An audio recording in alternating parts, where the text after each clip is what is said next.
ମୁଢ଼ିରେ fibre ପ୍ରଚୁର ଥାଏ। କୋଷ୍ଠକାଠିନ୍ୟ ହ୍ରାସ କରିବା ପାଇଁ ଏହା କାମ କରିଥାଏ। ମୁଢ଼ି ଖାଇଲେ ମଳ ଭିତରେ ଥିବା କଫ ଏବଂ ଅତିରିକ୍ତ ଚର୍ବି ହ୍ରାସ କରିଥାଏ। ସେମାନଙ୍କୁ ଅନ୍ତନଳୀ କାନ୍ଥରେ ଲାଗି ରହିଥିବାରୁ ରୋକିବାକୁ ସାହାଯ୍ୟ କରେ। ପେଟ ସଫା କରିବାରେ ମଧ୍ୟ ସାହାଯ୍ୟ କରେ। ଓଜନ ହ୍ରାସରେ ସାହାଯ୍ୟ କରେ ମୁଢ଼ି।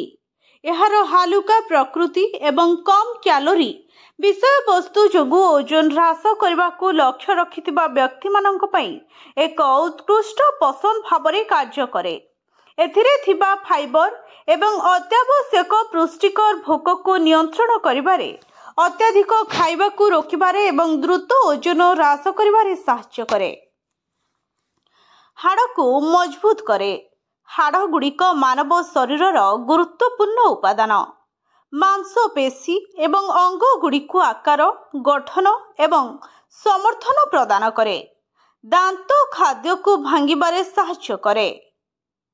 କ୍ୟାଲସିୟମ, ଲୁହା, ଭିଟାମିନ୍ ଡି, ଥାୟାମିନ୍, ରାଇବୋଫ୍ଲାଭିନ୍ ଏବଂ ଫାଇବରରେ ଭରପୁର ପପ୍ ଭାତ ହାଡ଼କୋଷର ସଠିକ୍ ବୃଦ୍ଧି ଏବଂ ପୁନର୍ଜନ୍ମକୁ ପ୍ରୋତ୍ସାହିତ କରେ। ଶରୀରରେ ସକାରାତ୍ମକ ଗଠନମୂଳକ ବିକାଶକୁ ସହଜ କରେ। ରକ୍ତଚାପକୁ ନିୟନ୍ତ୍ରଣ କରେ ମୁଢ଼ି। ଏଥିରେ ଥିବା କମ୍ ସୋଡ଼ିୟମ ପରିମାଣ ଯୋଗୁଁ ରକ୍ତଚାପ ସ୍ତର ବଜାୟ ରଖିବାରେ ସାହାଯ୍ୟ କରେ। ଏହା ଉଚ୍ଚ ଏବଂ ନିମ୍ନ ରକ୍ତଚାପ ପରିଚାଳନା ପାଇଁ ଅତ୍ୟାବଶ୍ୟକ। ଏହା ହୃଦ୍ଘାତ, ରକ୍ତବାହୀ ସ୍ୱାସ୍ଥ୍ୟକୁ ଉନ୍ନତ କରେ ଏବଂ ହୃଦ୍ଘାତ, ଅବରୋଧ ଏବଂ ଷ୍ଟ୍ରୋକ୍ ଭଳି ହୃଦ୍ ସମ୍ବନ୍ଧୀୟ ରୋଗରୁ ରକ୍ଷା କରିବାରେ ସାହାଯ୍ୟ କରେ। Bureau report, SCTV Odia.